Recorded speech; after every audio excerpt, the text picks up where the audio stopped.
పిల్లలు ఇంగ్లీష్ లో welcome to school lesson లో స్పెల్లింగ్స్ అడుగుతాను, ఒక్కొక్కరు చెప్పాలి, సరేనా? School, friends, meet, say, learn, play, class room,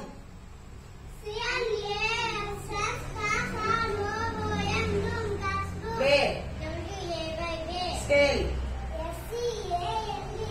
eraser, slate,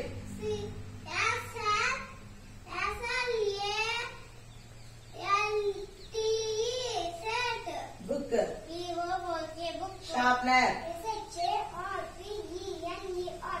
pencil, pen, water bottle,